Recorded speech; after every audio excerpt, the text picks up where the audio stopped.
Hebrews. This is our Prophets of Awakening. This is our evening Sabbath class. Close out the Sabbath, 29th of May, 2021. I'm asking everybody to like, share, subscribe, and please hit the notification button. Welcome and shalom to everyone. So, with that being said, we're going to do our moment of silence, prayer and psalms, and then current events. We kind of went over this morning, so I'm kind of shortening this up tonight. Okay. So with that being said, O Lord, I pray unto the Lord my God. We make our confessions, O Lord, the great and dreadful God. Keep your covenant and mercy to them that love thee and them that keep thy commandments. O Lord, righteousness belongeth unto thee, but unto us a confusion of face, as it is this day, to the men of Judah, and to the inhabitants of Jerusalem, and unto all Israel that are near and that are far off, through all the countries whither thou hast driven us, because of our trespass, that we have trespassed against thee. As it is written in the laws of Moses, all this evil has come upon us in the land of our captivity, here in the Americas, Caribbean, Great Britain, and Africa. O Lord, according to all thy righteousness, I beseech thee, let thine anger and thy fury be turned away from thy city, Jerusalem, and from thy people, and from thy holy mountain. O Lord, hear this prayer, cause thy face to shine upon thy sanctuary and thy people for your sake. O Lord, open thine eyes and incline thine ears to hear and to behold our condition. O Lord, hear. O Lord, forgive. O Lord, hearken and do. Defer not for thine own sake. O my God, my Lord, for thy people and your land need you very much at this hour. Peace be unto you. Okay. Read the Psalms. Okay.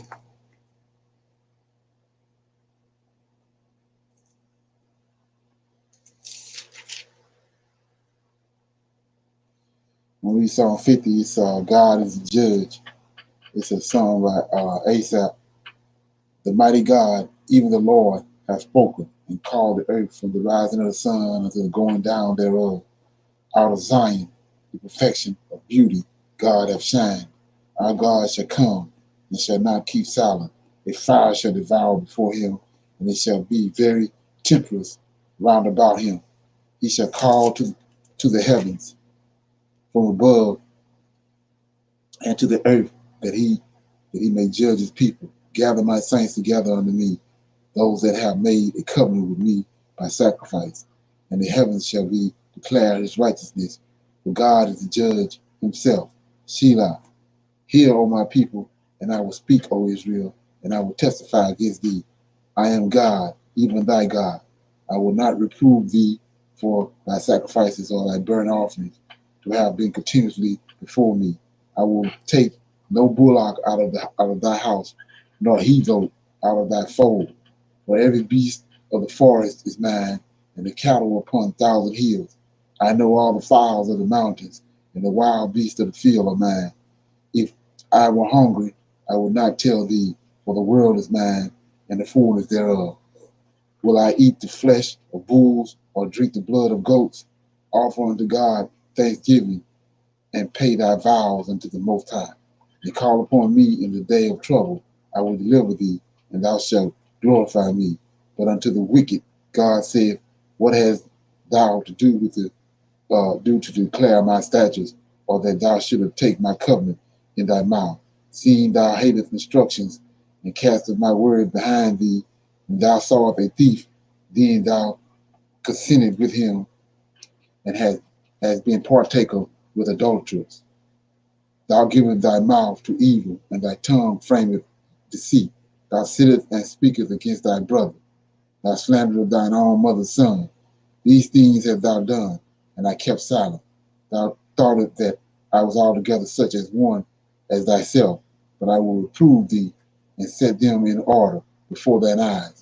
Now consider this, yet ye that forget God, lest I tear you into pieces, and there be none to deliver. Whosoever offereth praise, glorify me, and to him that offereth his conversation, aright will I show the salvation of God. So this is Psalm 50, and it's a God is the judge. It's a song of Asaph. So with that being said, we're gonna do the current events. Anybody got any current events they want to bring up? Okay, got one right here.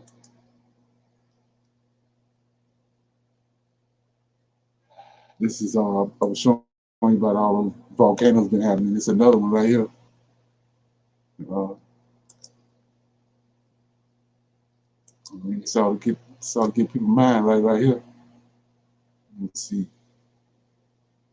I'm in the right place. Yeah, here we go. There it is.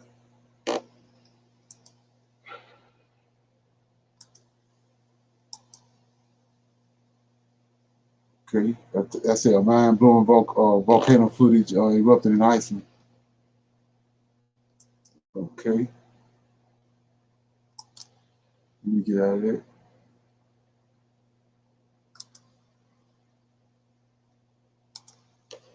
Okay.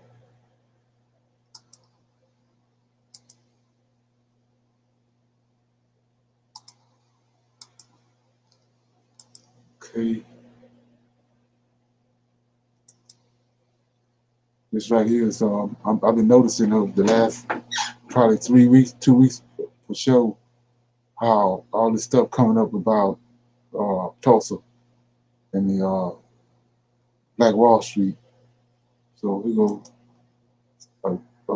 article right here, and it's saying that tension erupted Tulsa as the city commemorates 1921 race riots, a race massacre. So this was you can see it was in 1921. So it's 100 years ago. Say, a Remember and Rise concert organized by Tulsa Race Massacre Centennial Commission was abruptly canceled. Oklahoma's governor was ousted from the commission for pushing limits on how racism is taught in schools. And some residents are planning to boycott the opening of the Greenwood Rising, a new museum that construction workers are racing to finish in the heart of the Black Wall Street. Okay, see, as Tulsa commemorates the 100th anniversary of the brutal 1921 race massacre, political tension and racial division have erupted in a city still grappling with how to heal a century after one of the worst incidents of racial violence in the U.S. Okay, let me get this right quick. Okay, oh, man. All right. So it says, the commission organizing the commemoration has been denounced by some of the community groups who are staging their own events in Greenwood focused on massacre, survival, and descendants. Amid the strife, the city is braced for armed groups to march through Greenwood, including a Second Amendment demonstration Saturday evening by the new Black Panther Party. Okay, they're really pouring it on. And President Biden is scheduled to visit Tulsa on Tuesday, the day the city resumes its excavations of mass graves in Oakland Cemetery that could be connected to the massacre. Continue. So it said, much of the acrimonial in Tulsa revolves around the issue of reparations for the violence that unleashed by the white mob on March 30th, 1921, which left as many as 300 dead, 10,000 homeless, and destroyed one of the most prosperous black neighborhoods in the country. No one was ever punished for the attack, and the victims were never compensated for the lives and property lost. Yeah, like I said, it sounds like reparations to me.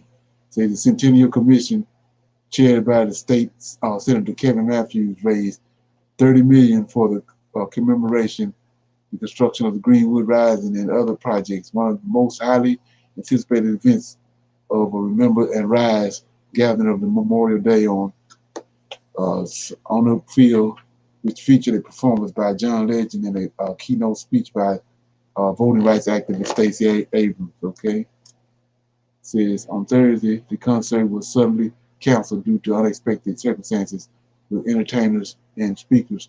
The commission said in the statement. Okay, so like I said before, all of a sudden all this stuff about you can read it if you want to on your own. So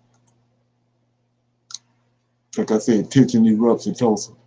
Let me see. Tension erupts in Tulsa as the city commemorates 1921 race massacre. That's the name of the article. So let me go this. Any comments? Okay. Let's got one more.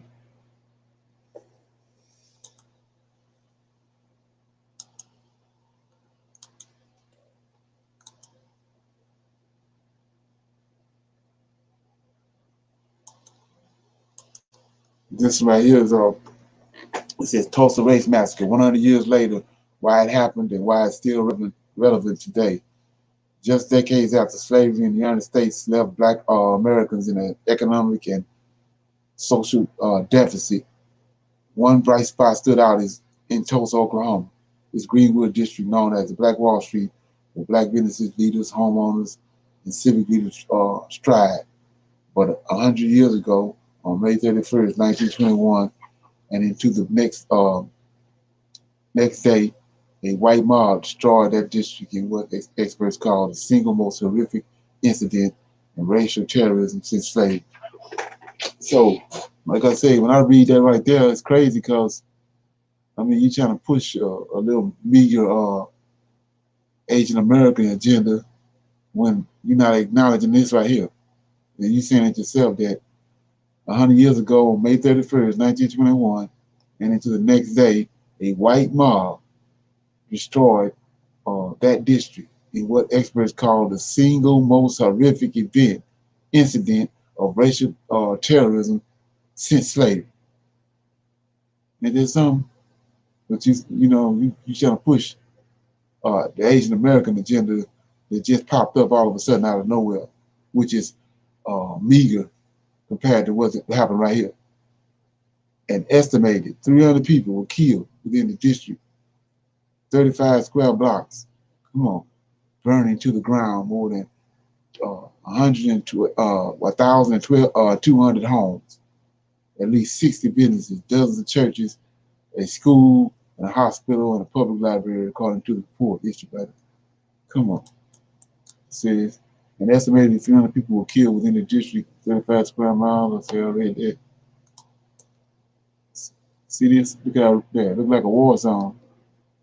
And so that's like I said, a picture is worth 1,000 words. That's what these white folks did right there. That's what they capable of.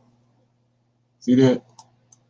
So it says at least 1.4 million in damages were claimed after the massacre, or about 25 million in today's dollars after controlling for inflation and the current economy. But experts say it's an underestimation. So I mean, I'm trying to figure out what this brother was talking about at the Reparation Commission. This black senator that was a Republican talking about pulling yourself up by your bootstraps. How you gonna pull yourself up on the bootstraps when something like this happens? So it says survivors never receive government assistance or restitution for the losses. Now he's talking about pulling himself up on the bootstraps. The Judiciary Subcommittee on the Constitution, Civil Rights, and Civil Liberties held a hearing on the issue on May 19th, in which 3 remaining known survivors, experts, and advocates called on Congress to issue reparations to the living survivors and all descendants to rectify the lasting impact of the massacre. So, like I was saying before, if you're going to do that, then you got to do what something that was way more horrific than that was you got a whole nation of people from their land and put them on boats and brought them over here. This right here is bad enough right here. But if you trying to fix this little problem, then you got to fix the transatlantic slave trade. I had everything a child could need. Viola Ford Fletcher, 107, told the committee, the night of the massacre, I was awakened by my family. My parents and 5 siblings were there. We were told we had to leave, and that was it. I will never forget the violence of the hate mob when we left our homes. I still see black men being shot, black bodies lying in the streets. I still smell smoke and see fog. I still see black businesses being burned, and I still hear airplanes flying overhead, and I hear the screams. I live through the massacre every day. Our country may forget this history, but I cannot. So, like I said before, it ain't stopped. It's still killing people in the streets now. Police still killing people. Ain't nothing new. Is there anything or anybody got any comments on what I just read? Okay. That was in Shalom. That was in the Okay. U.S. What's up? Yeah, that was in Oklahoma, Tulsa, Oklahoma. They call it Black Wall Street. You never heard of that? No, sir. Yeah. That's just one incident. It's a you got a bunch of incidents, but this one right here was what was happening was it was that place was striving so much they had all their banks and all that. So what it was everybody was starting to migrate there. All the blacks were starting to migrate there, and so they couldn't have that. So they came in with government assistance and government planes and bombs and dropped bombs on 35 city blocks and blowed it up. And then they want to know why we in the predicament we in today. You know, nobody didn't blow up the Wall Street in New York. You'd be in the same predicament. So yeah, that's something.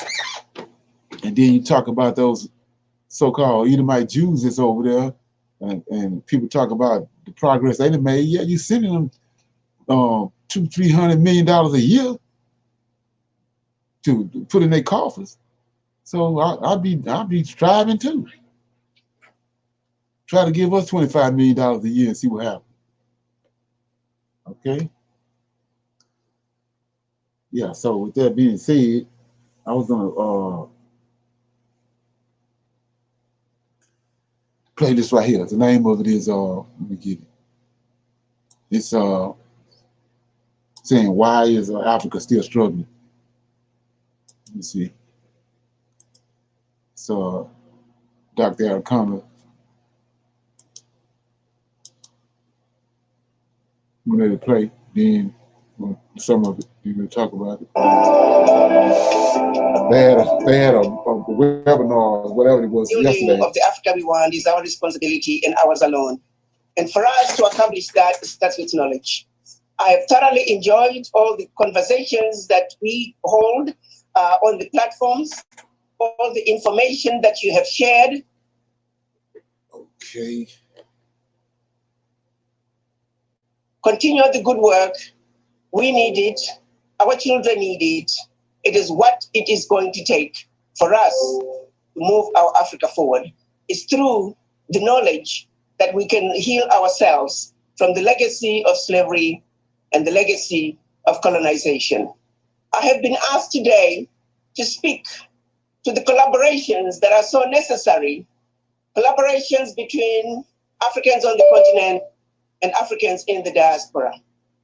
Some of you may not be aware, but the West is very clear about one thing, that unity among children of Africa in the diaspora and those outside Africa must be prevented at all costs. Can I repeat that? Unity among the children of Africa in the diaspora and those in the motherland must be prevented at all costs. Why? It's because they understand that when the children of Africa unite, we form a formidable force. But for us to defeat them at their game, For us to defeat them at the master planning that started centuries ago, we must know our history. We must understand that currently, as we speak, our beloved continent is under siege and has been for centuries. We must understand that as Black people, we have been brainwashed. And until we understand that we are victims of a major master plan to brainwash us, to criminalize the way we look, to make us self-hate, to make us not believe in each other, to believe in what others who don't look like us do, and put down that which we are capable of doing, that which we are doing. How then do we build the Africa that we want if we do not heal ourselves of the legacy of slavery and the legacy of colonization? As I reside here in this country of the United States, I look around me, we ask for the voices of the Chinese diaspora very loud and clear. We ask for the voices of the Indian diaspora, the Irish. So let's look at that right quick. Because she's saying that, she's talking about how, they need unity and all that. So she don't have a clue about the Lord of Hosts and none of that. So I'm in Ezekiel 37 right quick. Shed some light on this. It says right here.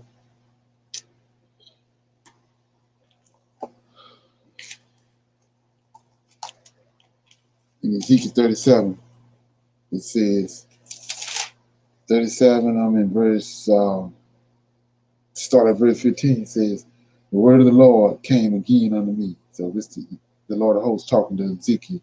And he said, moreover, thou son of man, take thee one stick and write upon it for Judah and for the children of Israel's companions. Then take another stick and write upon it for Joseph and the stick of Ephraim and for all the house of Israel, his companions. Join them one to another. This when the unity come right here. He says, it's a time appointed.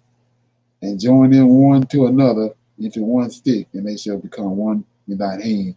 And when the children of thy people shall speak unto thee, saying, wilt thou not show us what this means by these?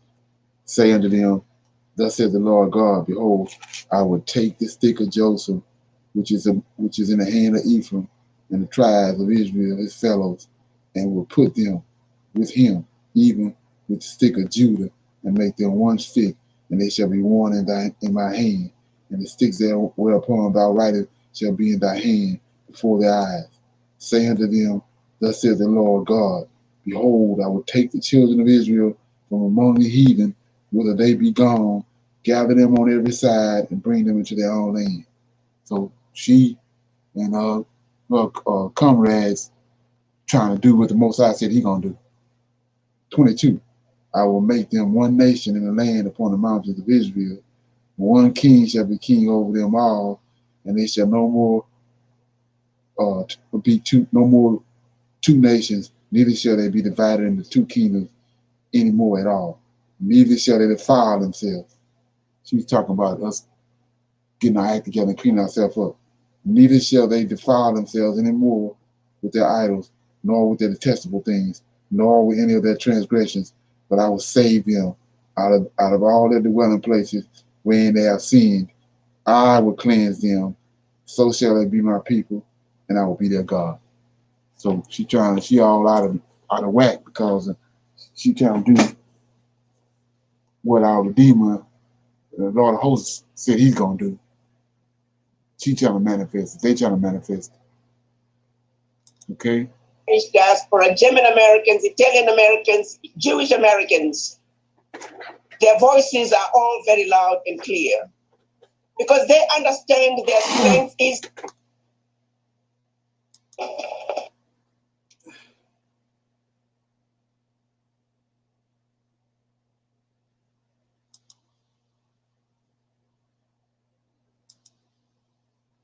in their unity. Yeah, she keep naming all these other nations when these other nations is not we're not like the other nations. They got idols they dealing with. We got a living God we dealing with. And she keep trying to compare us to these other nations when we got judgment on us. They idol. They can do what they want. The idol can't judge them. Like Joseph told them, you know, you can't do nothing. The idol can't do nothing. You gotta wipe it off when dirt get on it and rinse it off and clean it whenever something when it get dirty. You can't do it yourself. You gotta do it. So they can do what they want to do. There's no recompense to it. But we got a God, a living God, and He brings recompense. That's what we're in the midst of right now. A recompense for sin and violating Him. That, my brothers and sisters, is something that we have failed to do as Black people. Because we are being told that our Africa, where we come from, is a diseased and dying continent, that we are inferior people, we are defective people who need healing. So because of that, we don't trust each other. When the colonizers first came to Africa, they intentionally sought out to destroy us. They equated us, told us we were black skin, like the devil. Equated themselves, they have white skin, like the angels. So it is, we started the process of disliking ourselves. So like I was saying before, you can follow this and follow it and see where it's going, but like I said, we see this her wires is crossed because she ain't got no clue on the Hebrew Israelites, their culture, their God, none of that. So you gotta ask yourself who sent her, who she represents. So with that being said,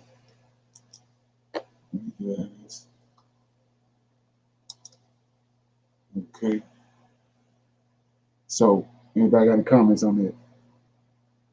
Okay. So I'm gonna play this right here. It brought to my attention, so I'm gonna play a little bit of it and then see what y'all think about it.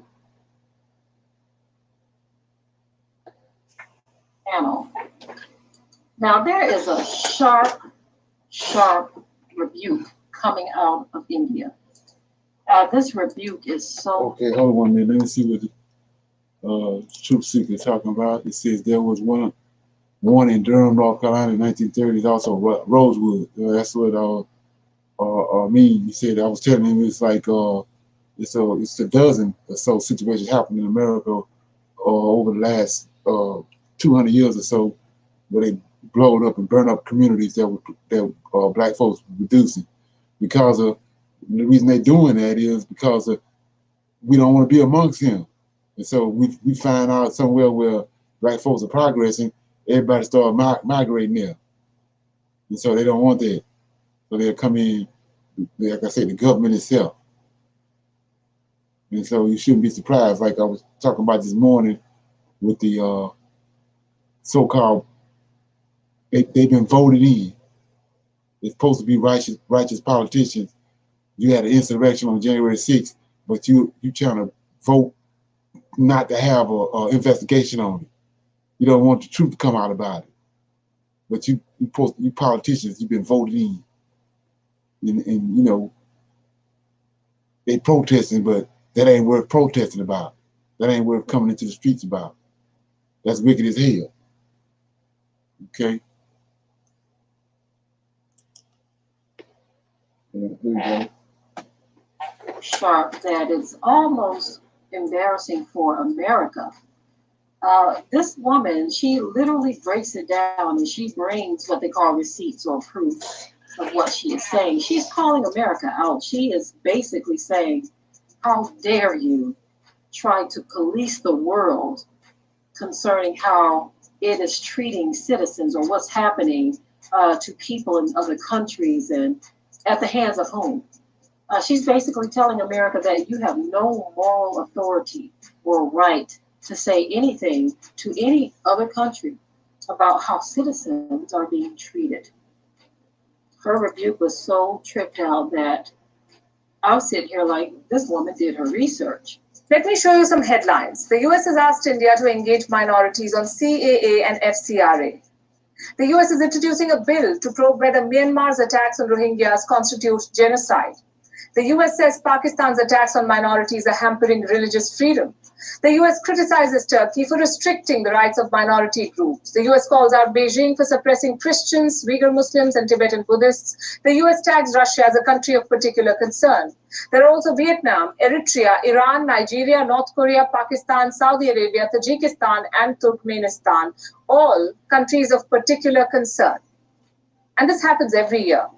A quasi-judicial body called the USCIRF, or the US Commission on International Religious Freedom, publishes an unwarranted report, binds it with a claim of independently assessing and unflinchingly confronting threats to fundamental rights. It lampoons countries, schools them on equality, and speaks not a word on fundamental rights in America. What about the plight of minorities in the US? What about the rampant racism? Again, a stoic silence, which only goes on to indicate two possibilities. Number one, America thinks it is above all. Number two, the American truth is too bitter to confront. The crisis runs too deep for those sitting in America to dig it up annually. US President Joe Biden was recently asked his views on racism. He said, and I'm quoting, "I do not think America is racist, but I think the overhang from all the Jim Crow and before that slavery have had a cost." His deputy said the same. America's first black vice president, Kamala Harris, said this: "I don't think America is a racist country, but we also do have to speak the truth about the history of racism in our country and its existence today." Now, first of all, these statements contradict themselves. Why say something so assertively only to follow it up with a but? As for the truth, here it is. America has one of the worst records in the world on minorities. No matter what its leadership tells you, the country is systematically racist, and we will show you that on this episode of Gravitas Plus. Hello and welcome. I'm Palki Sharma Upadhyay, and tonight I argue that racism in America is a reality. Let's begin with history. Between 1525 and 1866, 12.5 million people were kidnapped from Africa. They were bundled up like cargo, and many of them were shipped. That's what I was just talking about. To what we today know as the United States of America, and nearly 2 million Africans would die in transit. For the 10.7 million who survived this transatlantic slave trade, life would become a living hell. On reaching America, they were shackled, enslaved, forced to work in sugar fields. Men, women, and children fell to the ground and died on the plantation fields. Slaves were whipped, beaten, burnt, mutilated, raped. So does America have a racist history? Yes, it does. Fast forward a few years, a civil war and secession. US President Abraham Lincoln freed all slaves. The date was the 1st of January, 1863. The decree read, "All persons held as slaves are and henceforth shall be free."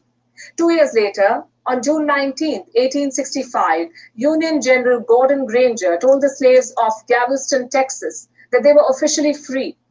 The day is now known as Juneteenth. The National Museum of African American History and Culture calls it America's Second Independence Day. The United States celebrates Juneteenth every year. But what exactly do they celebrate? There is racism in policing. Black people make up 13% of America's population, but they account for 28% of those killed by police in 2020. There is racism in the criminal justice system. 1 in every 10 black men in his 30s is in jail on any given day. Youth of color make 2/3 of the youth detained. There's still housing discrimination. There is still banking discrimination. Blacks and Hispanics face extra challenges in getting home loans. In 2015, 27.4% of Black applicants and 19.2% of Hispanic applicants were denied mortgages. There is still educational discrimination. Nearly 72.4% of Black students attend a high poverty school. In comparison, it's 31.3% for whites. Then there's workplace discrimination. A Black graduate is more likely to be unemployed, but there are certain jobs where people of color are overrepresented. the lowest paying ones, like food servers, porters, barbers, tailors, dry cleaning workers, concierges, chauffeurs, agricultural workers. In 2018, an average black worker earned just 62% of an average white worker. There is also wealth inequality. African Americans own just 1/10 the wealth of white Americans. There is health disparity. In 2017, 10.6% of African Americans were uninsured. Why do 11 in every 1,000 babies born to Black Americans die when the national average is 5.8? And then there are hate crimes. Anti-Black bias was behind 27% of the hate crimes in 2019. Some of these crimes are committed by white men in uniform. Let's look at some recent incidents. You're all familiar with these words, the last words of George Floyd. He choked to death after a white police officer knelt on his neck. What was Floyd's fault? He was suspected to have used a counterfeit $20 bill, $20. In March this year, 42-year-old Andrew Brown was shot during an attempted arrest. What was his fault? No one knows. In 2020, 41-year-old Daniel Prude died in New York. He was specially abled. He had no arms on him, but the cops detained him with spit hood. He died of asphyxia because of physical restraint. What was his fault? He was running naked through the streets in a light snow. In 2014, 18-year-old Michael Brown was shot by a white police officer. 12 bullets were fired. Brown lay dead on the streets of St. Louis for 4 hours. No one knows what happened. The cop was never charged. Brown's death gave birth to the Black Lives Matter movement. As we speak, police in the US is 3 times more likely to fatally shoot a black man. If this is not racism, what is? America has failed to practice equality at home, but it is preaching to the world. Now we come to the question, why is America so racist? Number one, it has legacy. And number two, the legacy has now become political. There are 2 major parties of America, the Democrats and the Republicans. African Americans mostly vote for the Democrats, the whites for the Republicans. Barack Obama was the first black man in the White House. His election was seen by many as a national atonement for the sin of slavery. But race also became one of Obama's biggest failures. Under his administration, the percentage of Americans who believed racism was on the rise doubled. Incidents of racism rose too. It was under the Trump administration, not the Obama administration, that lynching was finally declared a federal crime. But that doesn't clear Trump of anything. He played the white supremacy card, whipped up nationalism, made Proud Boys prouder, and sent troops to fight the Black Lives Matter movement. Joe Biden promised to heal the nation, but few months in office, and he says America is not even racist. Can you solve a problem without acknowledging it? I started by showing you some headlines. I'll end by showing you some more. Cases of mental health are rising in the US because of racism against Asian Americans. Minority children in America are lagging behind even in full-time classroom learning. The pandemic has affected more Black Americans compared to their white counterparts. Domestic extremism has become mainstream and could threaten American life for 20 years. Half of all US minority-owned small businesses could not afford rent in April. The United States of America is among the 10 worst countries for racial equality, and yet the US thinks it has the moral high ground to school others on minority affairs. It has none. And with that, I rest my case. This is just Okay. Anybody got any comments on that? What you think about that?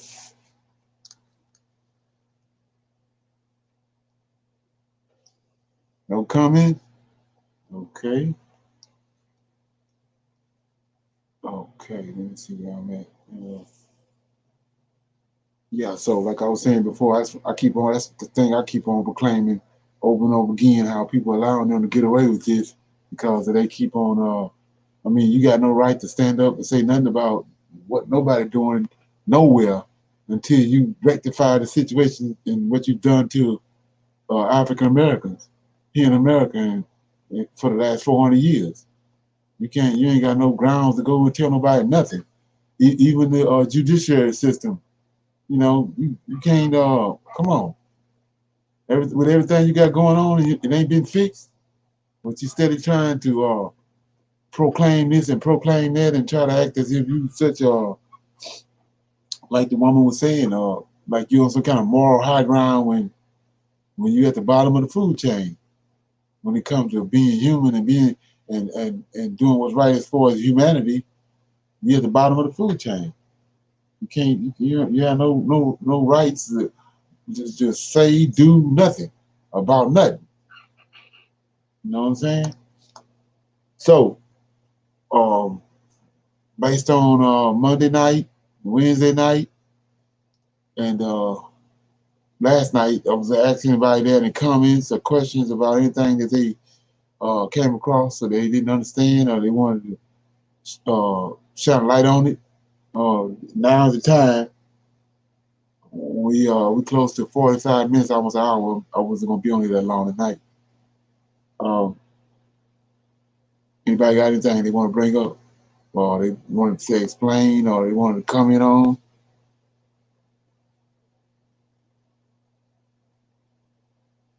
Everybody good?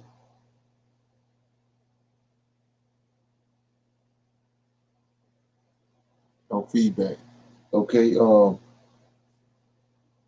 With that being said, like I said, I kind of went over on. I think it was 2 hours and 20 minutes on Wednesday, and then we went over this morning. So I'm gonna try to cut this short. If nobody don't have anything, I'm gonna see y'all on Monday at 7 o'clock. And before I go though, I was gonna say about it's like the barometer being turned up. You know what I'm saying? I don't know if nobody else feeling it, but I'm feeling it.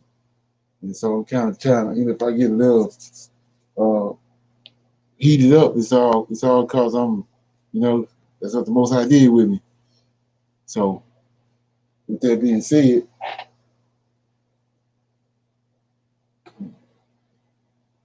get some of this line, and